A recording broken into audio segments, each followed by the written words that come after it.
Let's talk about liberal logic and immigration. Here is a headline from the New York Times. And I love this, I really do. This whole article shows how the whole abortion argument for the past 4 years is literally trash. We all knew that, but let's go ahead here. This is the headline. Undocumented women ask, will my unborn child be a citizen? Wait a minute, wait. I thought it was a clump of cells. Why wouldn't you just say, will my clump of cells be a citizen? Or a fetus? What was the other one? A zygote. Now we're calling it an unborn child? I mean, for the past 4 years, that's what you liberals have been screaming. Killing the baby. Killing what? It's a clump of cells. You're a clump of cells. And that article was written in response to the birthright citizenship.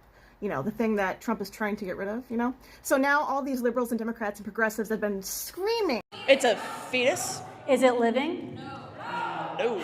That's not murder. Why is it not murder? They are alive. If they're not alive, why do you have to abort them? From the rooftop that babies in your stomach aren't babies. They're just clumps of cells. You know, they're nothing. They're parasites. A parasitic relationship with the person that they're inhabiting. Parasitic. I Wow. would call it parasitic, yes. They drain They resources. are a parasite. Do abortion all the way up until birth. We're going to call the abortion facility and I'm going to tell them I'm pregnant with a 32-week fetus, as you say. Hi, I just turned 32 weeks pregnant. Am I able to come in for an abortion ASAP? I wouldn't be able to see you for the week of the 23rd, so that would put you at 34 weeks. Can I still have an abortion at 34 weeks? Yes, ma'am. I just have to do an intake. Do you have about 5 minutes? Sure, I have 5 minutes. Yeah, I just found out that she could have Down syndrome. I can still have the abortion, right, even though she has Down syndrome? Yeah, so we just have to do an intake because the doctor... It doesn't fucking matter. That's late-term abortion, ma'am. That's Late-term- abortion in the 8th month of pregnancy. That's discriminatory based on someone's genetic code. She just confirmed she would commit an abortion on me with my child who's viable and can live outside the womb. It's not really a baby. Are now upset that Trump is trying to basically do away with birthright citizenship or anchor babies, you know. Suddenly now pregnant women who come into the country illegally are supposedly now carrying babies. They're now babies now. They're not just clumps of cells. So in other words, it's a baby if we want to exploit a loophole in the 14th Amendment, or it's not a baby when we want to KO it, you know? Yeah, so it's just whatever, whenever. This is a segment, or a couple segments, from the interview that was done with Vice President Vance. And I want everybody out there to just imagine if they had interviewed the... I'm curious, like, you don't do too many long-form interviews. What made you want to do Call Her Daddy today? Well, I think you and your listeners have really got this thing right, which is one of the best ways to communicate with people is to be real.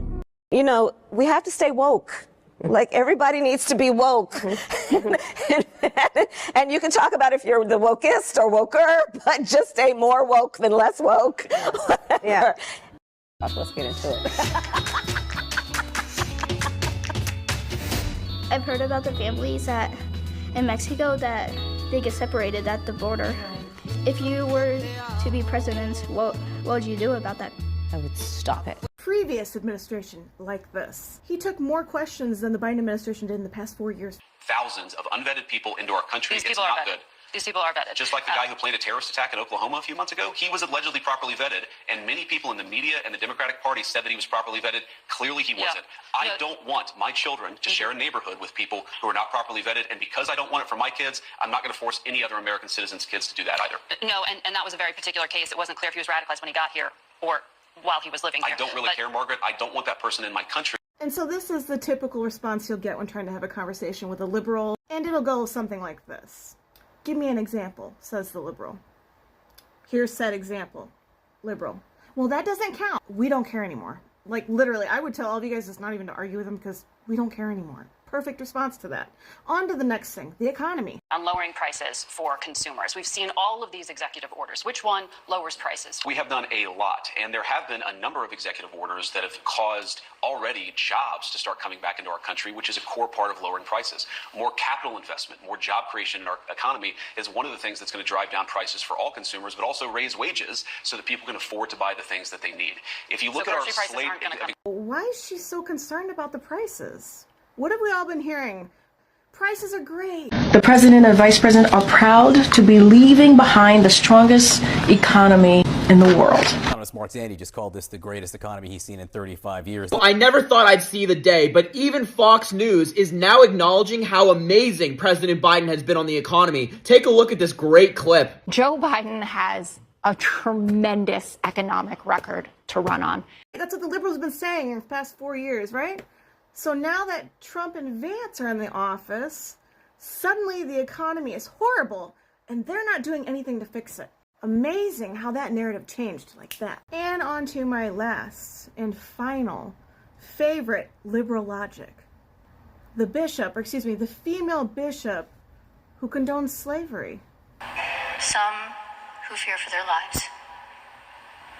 And the people who pick our crops and clean our office buildings, who labor in poultry farms and meatpacking plants, who wash the dishes after we eat in restaurants and work the night shifts in hospitals. They may not be citizens or have the proper documentation, but the vast majority of immigrants are not criminals. I mean, I'm still waiting for the bishop to show up, but hey, whatever, I guess, right? You know, that was the activist cosplaying as a bishop. Why did you want to come out here and send their message? It is a message of a call for justice, for swift justice for George Floyd, for systemic justice for all brown and black people who have been under the knee of this country in ways that we have witnessed time and again. This is wrong. And this rising up, this spontaneous uprising of people, mostly half my age or younger, they're the ones we should be listening to. And they're angry at the president. They're so angry. They're angry at the president. So what is your message to President Trump today? Well, I've given up speaking to President Trump. We need to replace President Trump. We need leadership that will lead us in the ways of this country. Who basically is fighting for illegal immigrants to stay in the country, because if you get rid of them, who's going to pick your crops and clean your toilets? The most racist thing I think I've ever heard in my entire life. Where have we heard this argument from? I just want you guys to take a minute, just think about it. Where have you heard that argument? And if you kick every Latino out of this country, then who is going to be cleaning your toilets, Donald Trump? Oh, that's no. In the sense that, no. You know what I mean? That was the argument that the Confederacy used in order to justify keeping slaves. And as if that wasn't bad enough coming from a so-called quote-unquote bishop, I've heard a lot of liberals come out and say, well, if you get rid of illegal immigrants, you're going to crash the economy. He's going to deport 20 million people, the people who pick your crops, the people who process your meat, the people who, care for your grandmother. You know who else said that? This guy, Jefferson Davis. The president of the Confederacy, said the exact same thing. Did you hear that, liberals? Progressives? Just want to make sure everybody heard that. So the Democrats and liberals are just reusing their old garbage. If you are pushing and advocating for illegal immigrants, you are pushing for slavery. I mean, I'm not surprised, because Democrats have always been the party of slavery. But the party's switched. I'm waiting for it.